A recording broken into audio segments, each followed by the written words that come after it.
L'une des conséquences les plus durables de la colonisation en Afrique n'est pas seulement l'exploitation des ressources ou la domination politique, mais surtout le conditionnement mental et la manipulation de l'histoire. Traoré met en lumière une vérité souvent occultée. L'histoire de l'Afrique a été volontairement réécrite ou complètement effacée par les puissances coloniales, notamment la France. Pendant des décennies, les jeunes Africains ont été éduqués avec des programmes de scolaires qui glorifient les exploits des colons tout en minimisant ou en ignorant les résistances africaines, les royaumes précoloniaux, les savants africains et les luttes de libération. Cette amnésie collective n'est pas un accident, elle est intentionnelle. L'objectif était clair, faire croire aux Africains qu'ils n'ont jamais rien accompli par eux-mêmes, qu'ils doivent tout à l'Occident, leur langue, leur progrès, leur civilisation. Cette stratégie subtile de domination psychologique est aujourd'hui visible dans la manière dont beaucoup de jeunes ignorent leur propre histoire et célèbrent aveuglément des figures étrangères. Traoré rappelle que même les grands sacrifices des anciens combattants africains durant les guerres mondiales sont oubliés ou minimisés. Il évoque également un fait troublant mais historique: l'utilisation de soldats noirs dans des expériences nucléaires françaises, notamment lors des essais dans le Sahara. Ces soldats ont été sacrifiés pour mesurer les effets des radiations, sans leur consentement ni reconnaissance ultérieure. Ce genre de révélation devrait provoquer un sursaut de conscience chez tous les Africains. Reconnaître cette vérité, c'est le premier pas vers la reconstruction identitaire. Reprendre le contrôle de son histoire, c'est retrouver sa dignité, sa fierté et sa capacité d'agir en tant que peuple. Traoré insiste donc sur la nécessité de rééduquer les jeunes Africains, de réécrire l'histoire à partir d'une perspective africaine et de transmettre la mémoire des luttes, des héros oubliés et des civilisations effacées. Ce travail de mémoire est fondamental si l'on veut construire une Afrique libre, consciente et unie. Tant que les Africains continueront de regarder leur passé avec les lunettes de l'Occident, ils resteront prisonniers d'une narration qui ne leur appartient pas. L'Afrique est souvent perçue comme dépendante technologiquement des puissances étrangères et cela n'est pas sans raison. Dans son discours, Traoré met l'accent sur une vérité douloureuse mais essentielle. Bien que les Africains aient accès à la connaissance théorique, notamment à travers les universités, il manque cruellement de moyens pour la mettre en pratique. Il évoque son amour des sciences, son admiration pour des figures comme Mendeleïev et son aisance avec des domaines comme la thermodynamique. Pourtant, malgré cet intérêt et ses compétences, il souligne un manque fondamental: l'absence de laboratoires et d'infrastructures pour développer les compétences pratiques. L'Afrique excelle dans les livres, mais pas dans les laboratoires. Cela crée une génération d'intellectuels théoriques incapables d'apporter des solutions concrètes aux problèmes locaux. C'est là que réside le drame. La science, lorsqu'elle n'est pas liée à la pratique, devient un luxe inutile. Traoré prend un exemple très parlant: la fabrication d'explosifs. Le coton, abondant au Mali, au Burkina Faso et au Niger, produit de la cellulose, un composant essentiel dans la fabrication de poudre à canon. Pourtant, au lieu d'exploiter cette ressource localement, ces pays importent armes et munitions à des prix exorbitants. Il pose alors une question provocatrice mais pertinente. Pourquoi l'Afrique, riche en ressources premières et en cerveau, est-elle incapable de produire ce dont elle a besoin pour sa propre sécurité? Cette dépendance n'est pas seulement économique, elle est aussi stratégique et politique. Celui qui contrôle la technologie contrôle le pouvoir. C'est pourquoi Traoré appelle à un réveil. L'Afrique doit investir massivement dans l'éducation pratique, la recherche scientifique appliquée et la fabrication locale. Cela ne concerne pas seulement l'armement, mais touche tous les domaines: les médicaments, les moteurs, les systèmes énergétiques, les technologies numériques. L'Afrique doit cesser d'être un marché de consommation pour devenir un continent de production. Cette transformation ne se fera pas en un jour, mais elle commence par une prise de conscience. Il faut revaloriser la filière scientifique, redonner aux étudiants les moyens de tester, d'innover, de créer. Traoré souligne aussi l'importance d'étudier à l'étranger, non pas pour fuir le continent, mais pour ramener le savoir-faire chez soi. Il voit en chaque étudiant africain un potentiel ingénieur, un futur bâtisseur du continent. Enfin, il rappelle que les grandes puissances ne craignent pas nos discours, mais notre autonomie. Une Afrique technologiquement indépendante serait une menace pour l'ordre mondial établi. C'est pour cela que les obstacles sont nombreux, mais la détermination peut les vaincre. En résumé, pour que l'Afrique soit libre, elle doit d'abord être scientifiquement et technologiquement souveraine. Le rapport que Kémy Séba entretient avec les médias occidentaux illustre une remise en question profonde de l'information dominante et de ses effets sur la conscience collective africaine. Dans ses interventions, notamment relayées dans les milieux panafricanistes, Séba décrit son propre parcours de désintoxication médiatique comme une étape fondamentale dans sa quête de souveraineté intellectuelle. Il reconnaît avoir été longtemps influencé par des médias tels que RFI, Radio France Internationale ou France 24, considérés comme des références dans de nombreuses régions du continent africain. Ces canaux d'information, largement diffusés et financés par des puissances occidentales, façonnent en grande partie la manière dont les populations africaines perçoivent de leur propre réalité et celle du monde. Ce n'est que plus tard, à la lumière de lectures critiques, de rencontres militantes et d'expériences personnelles, que Traoré, comme d'autres figures du mouvement de libération panafricain, prend conscience de ce qu'il décrit comme une manipulation subtile de l'information. Les médias occidentaux, selon lui, ne se contentent pas d'informer. Ils véhiculent des narratifs politiques, culturels et économiques alignés sur les intérêts des anciennes puissances coloniales. L'Afrique y est souvent représentée à travers le prisme du malheur. Guerre, famine, corruption, épidémie. Ces images, diffusées en boucle, contribuent à renforcer une image misérabiliste du continent et à forger chez les jeunes Africains un sentiment d'infériorité ou de dépendance, voire un rejet de leur propre identité culturelle. Traoré insiste sur le fait que cette domination médiatique est une forme de néocolonialisme.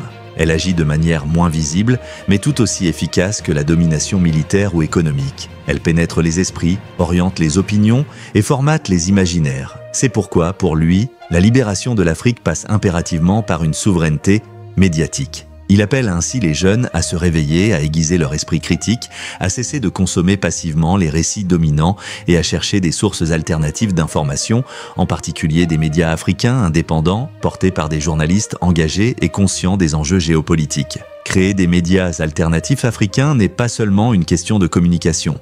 C'est un acte de résistance. Ces médias doivent être enracinés dans la vérité historique du continent, valoriser ses luttes, ses cultures et ses réussites, et défendre les intérêts de ces peuples. Ils ont pour mission de restaurer une image positive, juste et nuancée de l'Afrique, loin des stéréotypes déshumanisants. Ce combat pour l'autonomie de l'information s'inscrit dans un processus plus large de décolonisation des esprits, essentiel pour reconstruire une conscience collective fière, lucide et tournée vers l'émancipation.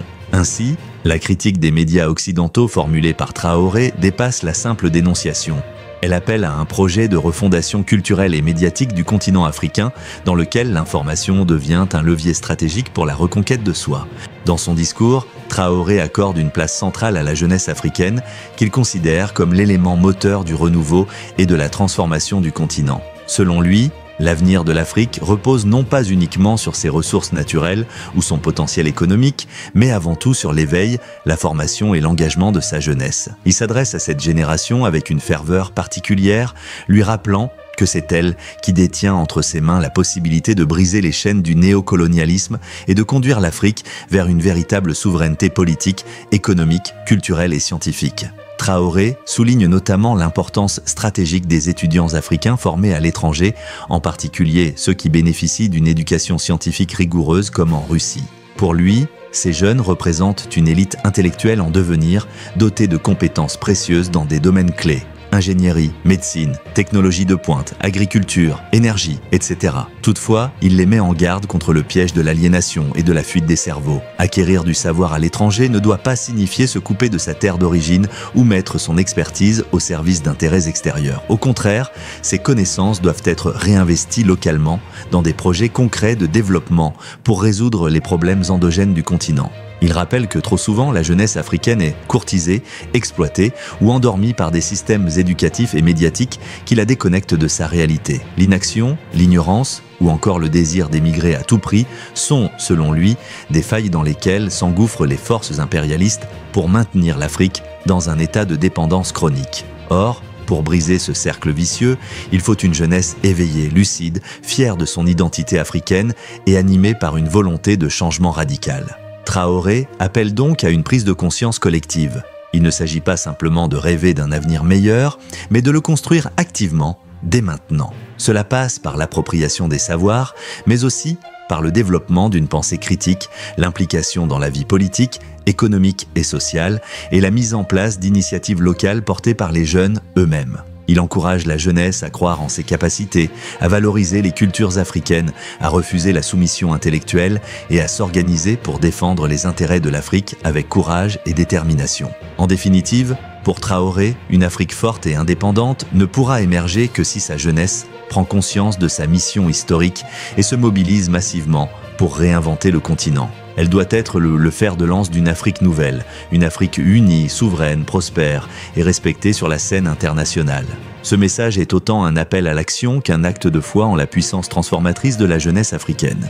Traoré accorde une attention particulière à l'Alliance des États du Sahel, AES, qui regroupe le Burkina Faso, le Mali et le Niger, qu'il érige en symbole puissant de résistance face aux anciennes puissances coloniales et aux logiques impérialistes contemporaines. Pour lui, la création de cette alliance n'est pas un simple regroupement géopolitique régional, mais un acte fondateur d'une nouvelle ère, celle d'un panafricanisme stratégique, concret et assumé, fondé sur la souveraineté réelle. Traoré explique que l'AES est une structure qui dérange profondément les puissances occidentales, précisément parce qu'elle remet en cause un ordre établi depuis les indépendances formelles des années 1960. En refusant les injonctions de la France, en dénonçant la présence militaire étrangère, en revendiquant la maîtrise de leurs ressources naturelles et en appelant à une coopération entre États africains libérés de la tutelle occidentale, ces trois pays incarnent un modèle inédit dans l'Afrique contemporaine, celui de la désobéissance géopolitique assumée. Selon Traoré, les attaques médiatiques, économiques et diplomatiques que subit l'AES de la part des puissances occidentales et relayées par leurs relais locaux ou internationaux sont la preuve même de sa pertinence et de sa portée subversive. Les critiques, les sanctions ou encore les tentatives d'isolement de ces pays témoignent d'une inquiétude croissante des élites occidentales face à un réveil politique et populaire dans cette région stratégique du continent. Pour lui, plus une initiative africaine authentique est combattue, plus cela confirme qu'elle est menaçante pour l'ordre néocolonial en place. L'AES incarne également une vision nouvelle de la coopération régionale qui ne repose plus sur les modèles imposés par les anciennes puissances coloniales ou les institutions internationales, mais sur une volonté partagée de bâtir une autonomie politique, militaire et économique. C'est dans cette dynamique que les pays de l'AES ont commencé à envisager une mutualisation de leurs forces armées, la mise en place de politiques économiques souveraines et l'exploration de partenariats alternatifs, notamment avec des puissances non occidentales comme la Russie ou la Chine. Cette démarche s'inscrit pleinement dans la logique panafricaniste que défend Traoré, celle de la construction d'un bloc africain autonome, solidaire et tourné vers ses propres intérêts. Il ne s'agit pas simplement de s'opposer à l'Occident, mais de redéfinir les termes de la souveraineté africaine en commençant par des actions concrètes et locales, mais avec une vision continentale. L'AES, en ce sens, est un laboratoire d'expérimentation pour une Afrique capable de prendre en main son destin. En conclusion, Traoré voit dans l'Alliance des États du Sahel un signal fort envoyé à toute l'Afrique, celui qu'un autre chemin est possible, qu'il est possible de résister à l'ingérence étrangère, de construire des institutions alternatives et de redonner au mot « indépendance » son sens plein. L'AES est plus qu'une alliance, c'est un acte de foi politique dans la capacité des peuples africains à se libérer et à construire une nouvelle architecture de puissance panafricaine.